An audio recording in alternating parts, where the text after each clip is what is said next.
Hola chicos, ¿cómo están? Bienvenidos a un nuevo video educativo. Hoy nos encontramos en la unidad 2 para hablar del tema que titula Literatura China.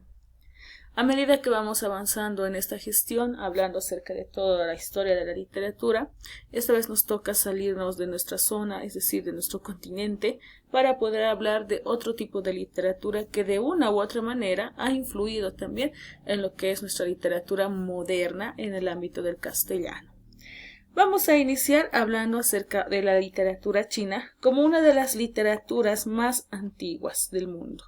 Aparte de ser antigua, es una de las más ricas debido a que China, pues, aparte de haber influido de manera literaria, también ha influido no solamente en la política y en la cultura, sino que es una de las literaturas que se remonta a casi 3000 años antes de Cristo, porque estamos hablando de que dentro de su gran haber como literatura, pues vamos a encontrar géneros como poesía, filosofía, novela, teatro y prosa, pero que todo esto estaba ligado a la historia misma de China. Es decir, dentro de todo lo que vamos a leer el día de hoy, vamos a encontrar esos procesos, esos cambios que sufrió China a medida que pasaron los años, obviamente reflejados en la literatura.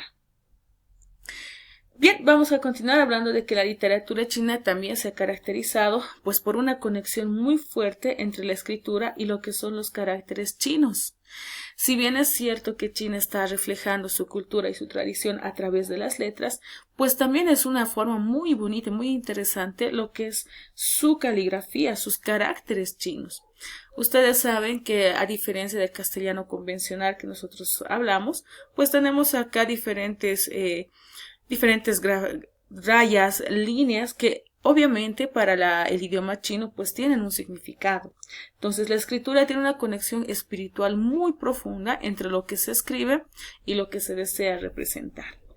La escritura china es uno de los sistemas más antiguos y más complejos del mundo, ya que no es simplemente dibujar un carácter, sino que es interpretar ese carácter para ser reflejado a través del mundo. Obviamente estos caracteres chinos que vemos acá también en nuestra diapositiva no solo tienen una función comunicativa, sino que son una especie de arte. La mayoría de los escritores en China no se dedicaban solamente a contar un cuento, una novela, sino que ellos reflejaban su arte a través de los caracteres que ellos creaban para poder realizar un proceso comunicativo, pero escrito. Estos caracteres poseen una belleza y una complejidad que hasta el día de hoy pues están fascinando a diferentes artistas y estudiosos porque, como te digo, una sola línea, un solo punto, el hecho de moverlo un poquito más allá o más acá pues provoca un cambio notable en cuanto al significado de este carácter. Bien, vamos a hablar ahora de la división de la literatura en China. Vamos a dividir nuestra literatura en aproximadamente 7 periodos, es decir, en los cuales se ha realizado lo que es la literatura china, y vamos a iniciar con la literatura china de la dinastía Shang.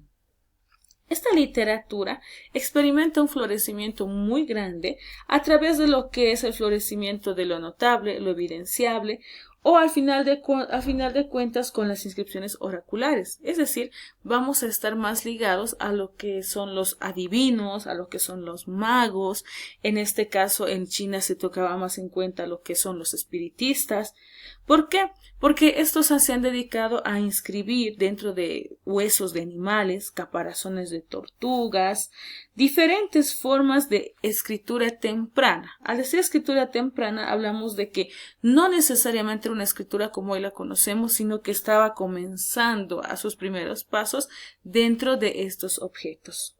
Obviamente esta escritura estaba más dirigida a lo que es a consultas divinas con los dioses, no era necesariamente ya escrito dentro del caparazón de un animal, tener un cuento completo, no, sino que se estaba iniciando poco a poco con la escritura convencional que hoy conocemos. Estas inscripciones oraculares pues nos proporcionan mucho valor o información sobre la vida, la religión y las prácticas culturales de la época en la cual China estaba realizando este tipo de situaciones. Estos registros nos van a arrojar la fuerte creencia que tiene la cultura china frente a lo que es una creencia espiritual y frente a los rituales que tenía, ¿no?, esta dinastía Shang.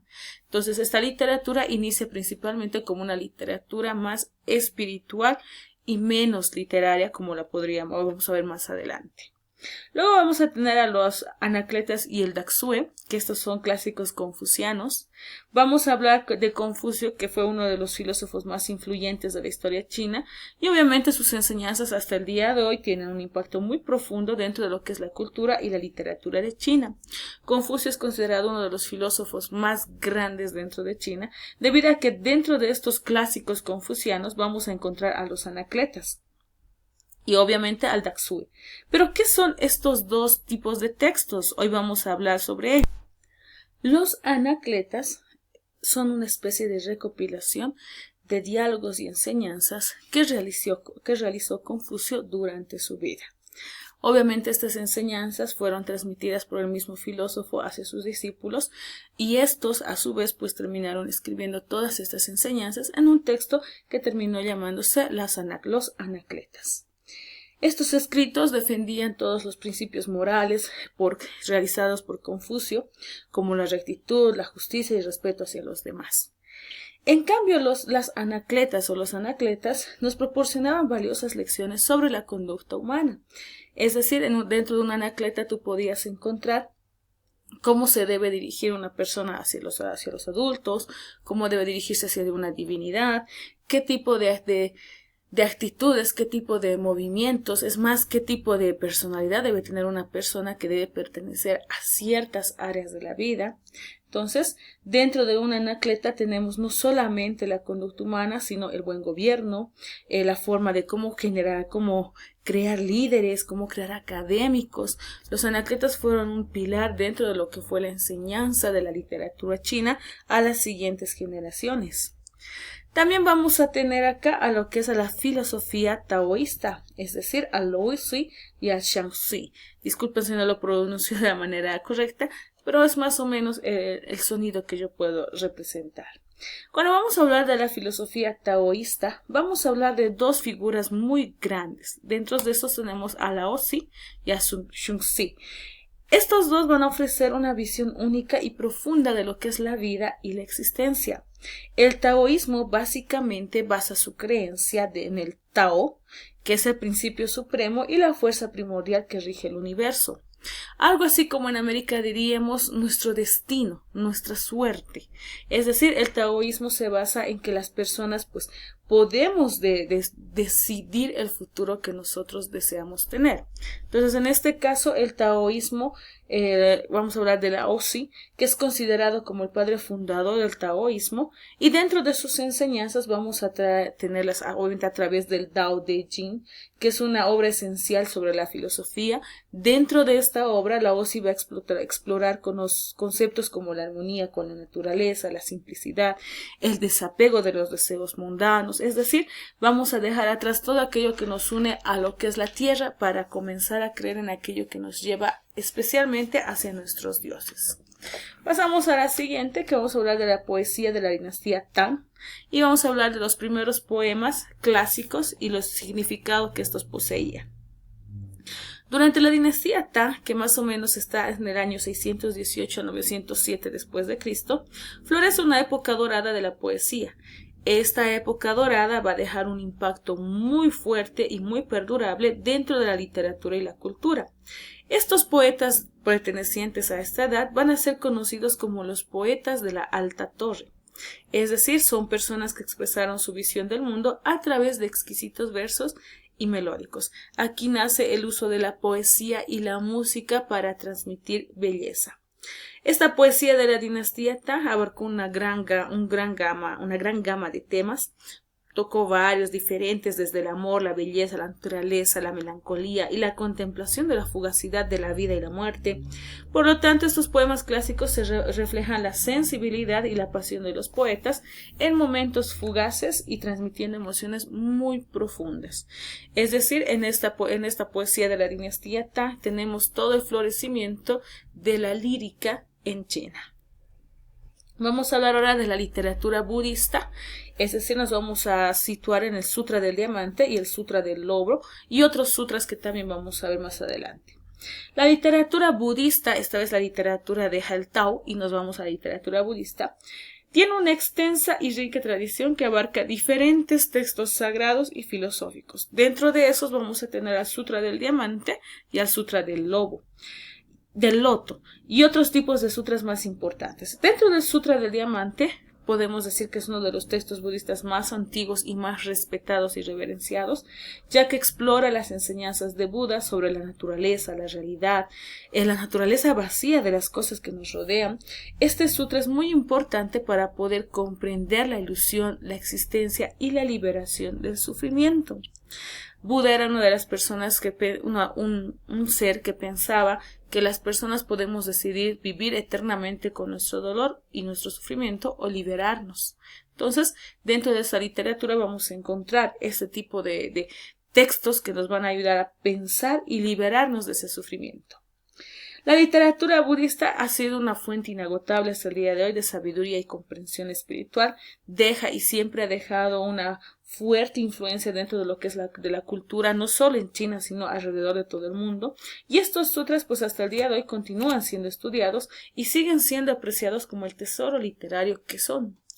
Pasamos ahora a los cuentos y leyendas. Esta vez vamos a hablar del romance de los 3 reinos y el viaje al oeste. Los cuentos y leyendas de la literatura china son una ventana muy interesante hacia toda su tradición cultural y espiritual dentro del país. Estas narraciones al principio eran transmitidas de generación en generación de manera oral, sin embargo abarcan una amplia gama de temas desde mitos, leyendas, historias, relatos, que obviamente reflejan la sabiduría y los principios de todas las personas que residen en China.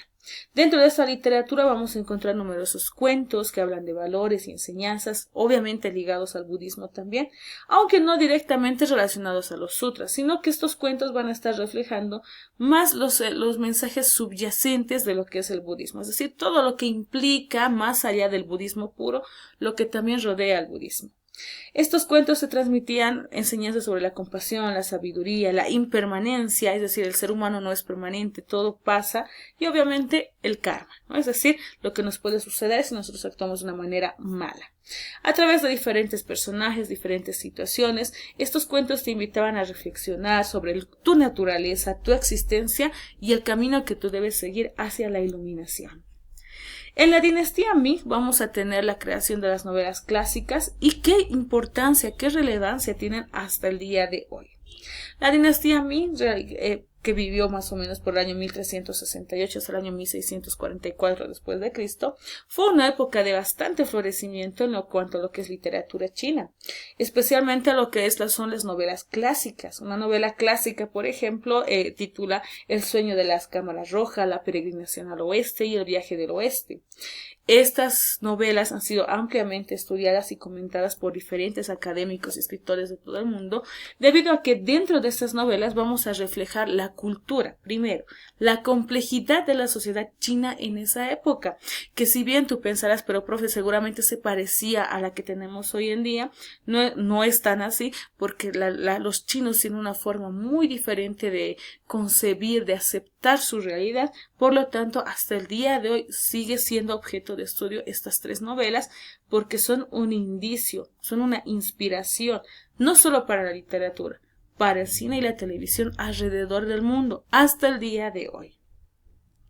La relevancia de estas novelas sigue siendo vigente debido a su impacto, ya que la cultura mundial pues sigue viendo algo muy interesante dentro de la cultura china y no estamos para dejar atrás aquello que es manifestación de nuestro interés.